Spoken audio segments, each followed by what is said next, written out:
All right, let's talk about one of the most stressful parts of owning a home, that moment when something just breaks.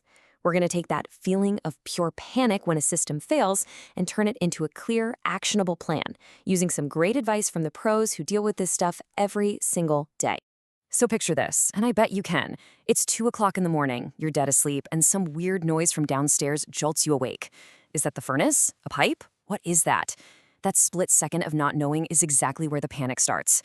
The truth is, most of us don't have a plan for what to do next. But by the time we're done here, you will. So let's just walk through a classic scenario. We're calling it the midnight disaster because, let's be real, these things never seem to happen at 2 in the afternoon on a Tuesday, do they? So you stumble out of bed, you follow the sound, and yep, there it is. Your heart just drops. Water is spraying everywhere from a burst pipe. The disaster has officially begun. And we're not talking about a little drip, drip, drip here. This is a severe leak. Water is already spreading like crazy, and you can feel every second ticking by as the problem gets worse. This right here is the #1 fear: serious water damage. It's not just the mess, it's the harm to your floors, your walls, the actual structure of your home. This is the exact moment that real, full-blown panic can take over.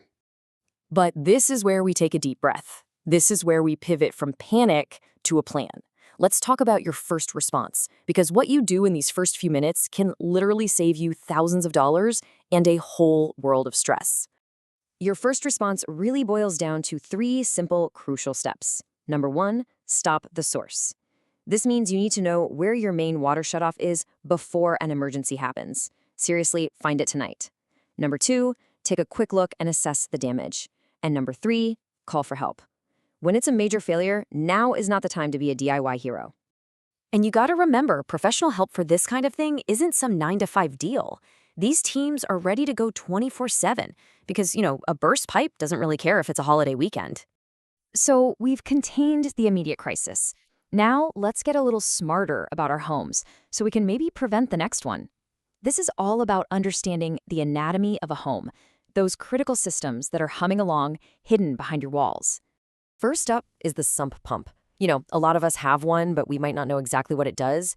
Just think of it as your basement's own personal bodyguard. It sits in a little pit, and its only job is to automatically pump out any groundwater that starts to collect. But if that little guy fails during a huge storm, you've got a major problem on your hands. Kind of similar, but with a much grosser job, is the sewer ejector pump. If you've got a bathroom or laundry room in the basement, you probably have one. Since those fixtures are below the main sewer line, gravity isn't helping.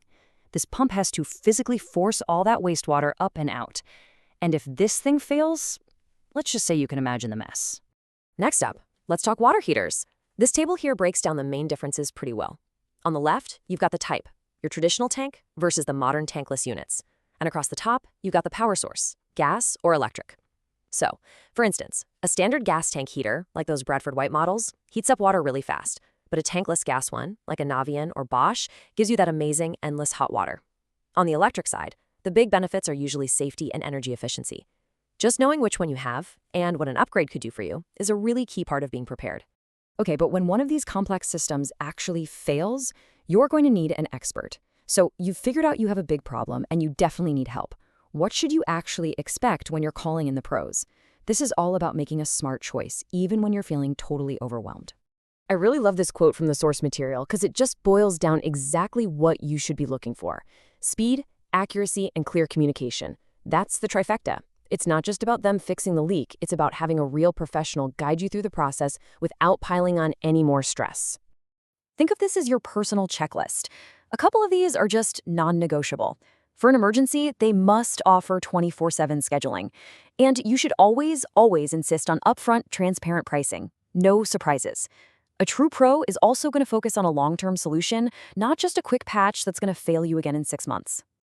And this brings us to the final and maybe the most important step for any homeowner. It's about making the shift from being reactive to being proactive. How do we stop that midnight disaster from ever even happening? This slide shows the modern solution perfectly. A standard home system is just passive. It just sits there and waits for something to go wrong. A smart system, on the other hand, is active. It uses technology to actually monitor your home and can prevent damage before you even know a problem is brewing. So what does that actually look like? Well, here's your proactive toolkit, based on some of the products out there.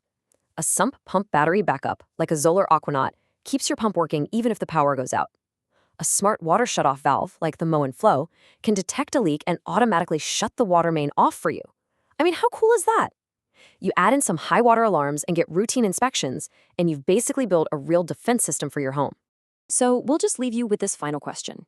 You know, it's easy to have a smart home these days, full of speakers and cool lights, but is your home truly prepared? Understanding that difference is the real key to turning that potential for panic into a confident plan. Thanks for watching.